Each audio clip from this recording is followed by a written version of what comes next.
All right, let's talk about an optimization problem that has been a thorn in the side of researchers for pretty much 50 years.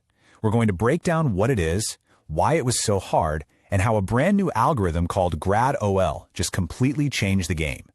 So here's our game plan. We'll start with the problem itself. What is the optimal center problem? Then we'll get into the big aha moment, that theoretical leap from infinite to finite. We'll properly introduce our hero, gradOL, and of course, we'll look at the numbers and see how it just crushes the benchmarks. Finally, we'll zoom out and ask, what does this all mean for the future? First up, what exactly is this problem that's been so tough for so long? It's called the Chebyshev center problem, and it's this really fundamental challenge that pops up everywhere, from machine learning to hardcore geometric optimization. You know, the core idea is actually super intuitive. Imagine you've just scattered a bunch of dots on a piece of paper.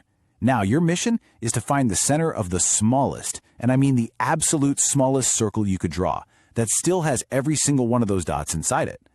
That center point, that's your optimal representative for the whole messy collection. Now, the formal name for this best point is the Chebyshev center. It's the center of a ball with the smallest possible radius that contains your entire set. And this isn't just for points. It could be a set of functions, too. Think about it from a learning perspective. You're trying to find that one perfect function that best captures a whole family of hypotheses that could explain your data. The Chebyshev center is that best fit function. And look, this is not just some abstract mathematical puzzle. Finding this center has huge real-world applications. For instance, in aerospace, you want to design one controller that keeps an aircraft stable across all possible flight conditions. In finance, you're building a portfolio that minimizes your worst-case scenario no matter what the market does. So yeah, this is a really foundational problem. So if the concept is so straightforward, why on earth has it been so hard to solve? Well, there are two big reasons. First, it's what we call NP hard, which is a fancy way of saying the difficulty can just explode as the problem gets bigger. But the real monster, the thing that makes this so tricky, is that it's semi-infinite.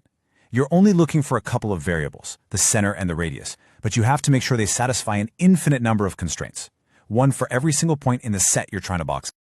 Okay, this is where the story gets really, really cool. How do you possibly go from wrestling with infinity to something a computer can actually handle? The secret is a brilliant theoretical flip of the entire problem. This table says it all. The old way was this beast called a semi-infinite program. You're trying to minimize a radius, but you're getting checked by an infinite number of rules. It's basically a computational nightmare. The new way reframes it as a max-min problem. It completely flips the script. Instead of fighting infinity head-on, you solve a much smaller, finite problem and then maximize that result. It just changes everything. So here's the magic trick. The researchers tapped into this key mathematical result that shows the optimal solution for an infinite set in, say, an n-dimensional space is actually defined by just n+1 critical points. These are the most important points, the ones that are right up against the edge, literally touching the boundary of that smallest circle. And just like that, infinity collapses into a manageable finite number. The problem isn't about satisfying infinite constraints anymore, it's about finding the right n+1 point. And this brings us right to gradOL. It's the very first algorithm built from the ground up to actually use this powerful max-min idea, and it does it by leveraging the incredible tools of the modern machine learning world. Let's see how it works. At a high level, the algorithm is just beautiful. It starts with a guess, any guess, for those n+1 critical points. For that tiny set, it solves the now pretty easy inner problem to find a temporary center. Then, and this is the genius part, it uses the gradient of that solution to figure out how to make a smarter guess for the critical points next time. It just repeats this loop, taking intelligent steps and walking its way towards the true optimal solution. You might be asking, great, how does it calculate that gradient? There's no simple formula for it. And you'd be right. It does it using automatic differentiation, or AD. If you've worked with PyTorch or TensorFlow or Zygote and Julia, you know this trick. It tracks every single mathematical operation, builds a computational graph, and then just runs back propagation to get an exact gradient. It's the engine that makes this whole thing go. And I want to be clear, this isn't just some clever programming hack that happens to work. The researchers backed it up with some serious theory.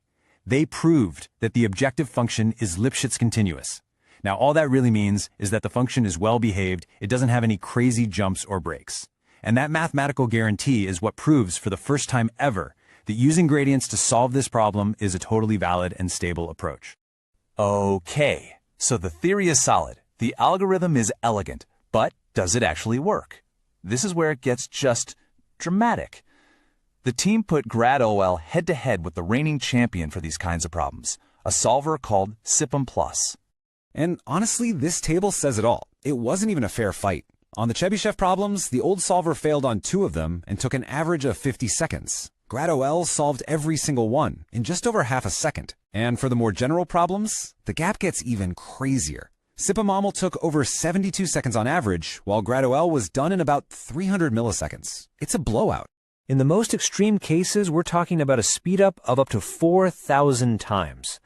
Let that sink in. Not 4 times faster, 4,000. That's not an incremental improvement. That's a total paradigm shift. And if the numbers in the table didn't drive it home, this chart makes it painfully obvious. On one side, you have a runtime you can measure with a calendar. On the other, it's literally the blink of an eye. This is what happens when you combine a deep theoretical insight with the right modern tools. So what's the big takeaway here? I mean, it's great that we can solve this one specific problem way faster. But why does this really matter? It matters because the Chebyshev center problem isn't alone.